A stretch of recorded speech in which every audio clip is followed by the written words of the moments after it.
پھر مرزا جی نے جو کہا ہے وہ پچھتاتے اس طرح تھے جس طرح قرآن میں آتا ہے سورہ مریم میں حضرت مریم پچھتاتی تھی جن کے پاس حضرت جبرائیل خوشخبری لے کر آیا. لطف کی بات دیکھو, مرزا جی نے مثال بھی وہ دی جو مثال کسی بھی طرح فٹ نہیں ہوتی.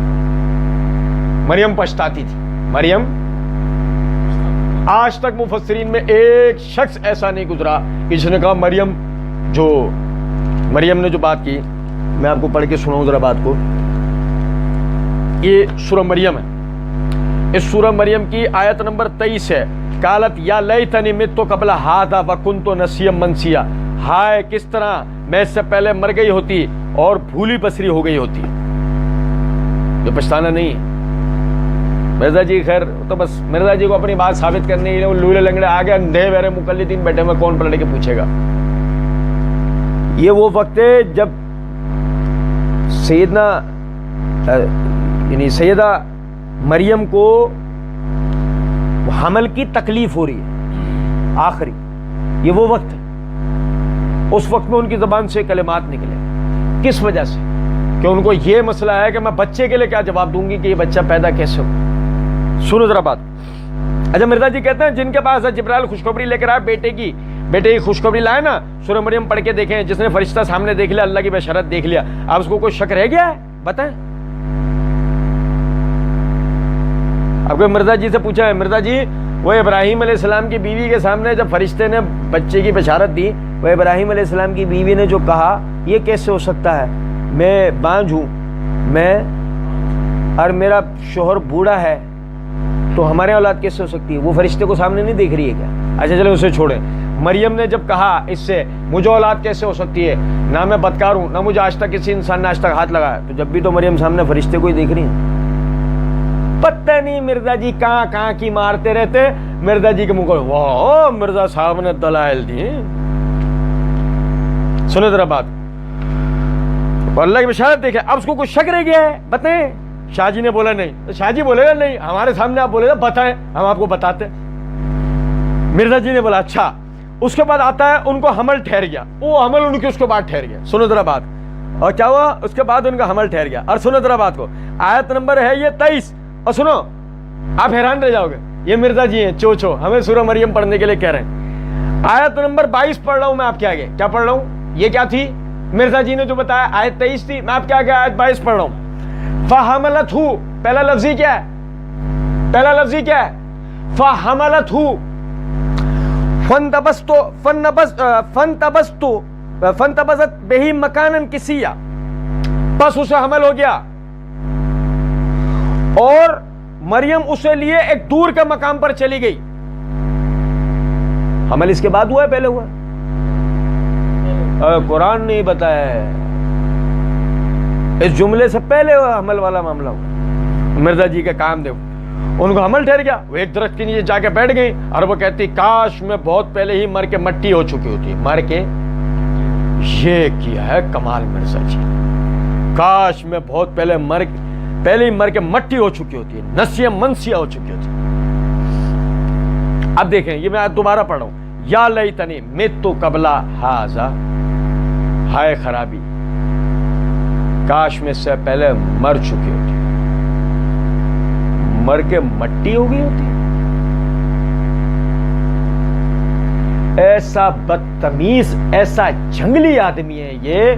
یقین کریں آپ, مجھے تو حیرت ہوتی ہے اس کے اندھے مقلدین کے اوپر. اسے سنتے بھی کیسے, کیسا جنگلی ہے یہ. آپ اندازہ کریں آیت میں کوئی کنایا اشارے میں بھی ایسا لفظ نہیں ہے جس کے معنی یہ بنتے ہوں میں مٹی ہو چکی ہوگی. کیسا بے ادب گستاخ آدمی ہے. آپ اندازہ کرو, یہ اپنے باپ کے لیے کبھی ایسا نہیں بولے گا, یہ اپنی ماں کے لیے کبھی ایسا نہیں بولے گا, یہ کبھی حسین کے لیے ایسا نہیں بولے گا, کبھی حسن کے لیے, کبھی علی کے لیے ایسا نہیں بولے گا. یہ بے شرم ترین آدمی. سیدہ مریم کا ذکر آ رہا ہے, بے غیرت بے شرم کہہ رہا ہے میں کہ کاش میں اس سے پہلے مر کے مٹی ہو چکی ہوتی. یہ کس لفظ کا ترجمہ آپ نے کیا ہے؟ جبکہ آیت میں لفظ ہے یا لیتنی مت قبل ھذا وکنت نسیا منسیا. یہ آیت ختم. ہائے خرابی, ہائے شامت, ہائے کہ مت قبلو یا لیتنی، ہائے میری شامت، ہائے افسوس، مت قبل ہاذا، مت مر چکی ہوتی، قبل ہاذا اس سے پہلے، وکنت یا میں ہو گئی ہوتی نسیم منسیا بھولی بسری. کس لفظ کا ترجمہ مرزا جی کر رہے ہیں؟ مر کے مٹی ہو چکی ہوتی. بے شرم بولنے والا، بے غیرت سننے والے. بے شرم بولنے والا، بے غیرت سننے والے. جن بے غیرتوں کو اتنی حیا نہیں ہے کہ سیدہ مریم علیہ السلام کی اتنی بڑی اس شخص نے گستاخی کر دی، کوئی اس سے پلٹ کے پوچھے کہ بے شرم آدمی تو اپنی ماں باپ کے لیے جملہ بولے گا مر کے مٹی ہو گئے؟ تو سیدنا حسن حسین یا علی کے لیے ایسا جملہ بولے گا؟ بے شرم تو کہ نہیں بولوں گا، بے غیرت تو مریم کے لیے کیوں کہہ رہا ہے؟ کیا ان کا تقدس، ان کی بزرگی، ان کی حرمت، ان کی عزت، ان کا مقام نہیں ہے؟ عرض کرنے کا مطلب یہ ہے، مرزا جی کہتے ہیں لوگ مجھے بھول چکے ہوتے، میں اس حالت پہ تو نہ پہنچتی. اس کا مطلب ہے حضرت مریم کو شک تھا جی نازبیوں؟ نازبیوں سے پوچھو، ہمارے سامنے بیٹھتے تھے آپ پہلی مرتبہ کہتے وہ مجھے شک تھا، سوری غلطی ہو گئی. حضرت مریم کو اللہ اور جبرائیل پہ شک تھا؟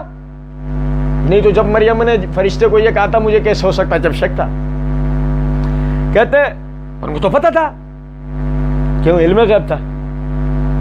کہتے ہیں اس پہ جبرائیل کہتا ہے آپ کے بیٹے کو تو ہم نشانی بنانے لائیں. یہ جبرائیل کہے گا؟ نشانی تو اللہ بنائے گا نا، جبرائیل کو کیا پتا؟ مارے چلا جا رہا ہے دھول میں لٹ. یہ باحثیت انسان وہ انہوں نے دکھ کیا کہ ٹھیک ہے اللہ تعالیٰ نے مجھے چنا تو صحیح، لیکن ان کو ایک خدشہ تھا کہ اتنی بڑی آزمائش میرے اوپر آئی ہے. یہ وہ کہیں کی اینٹ کہیں کا روڑا، بھانمتی نے کنبا جوڑا جوڑنے میں لگی ہوئی ہے، کچرا کنڈی سب کچھ جمع کر رہی ہے. ہم گئے مرزا جی بھانمتی بیٹھو، بھانمتی کیا بولے چلی جا رہی ہو؟ اللہ تعالیٰ نے تو مجھے چنا تو صحیح ہے. ابے مرزا جی اوپر ہی تو بول کے آئے ہو، میں بہت پہلے ہی مر کے مٹی ہو چکی ہیں، اب کہہ رہے ہو کہ مجھے چنا تو صحیح. مرزا جی کیا بولے چلے جا رہے ہو؟ تمہارے لیے تو استاد غالب کہہ گئے جنوں میں بک رہا ہوں جانے کیا، خدا نہ کرے سمجھے کوئی. بکے جا رہے ہو، پتہ ہے سامنے وہی بیٹھے ہوئے جو مداری کے بندر کی ڈگڈگی اور اس کو بندر کو ناچتے ہوئے دیکھ رہے ہو، تم ڈانس دکھا رہے ہو، وہ بے وقوف بن رہے.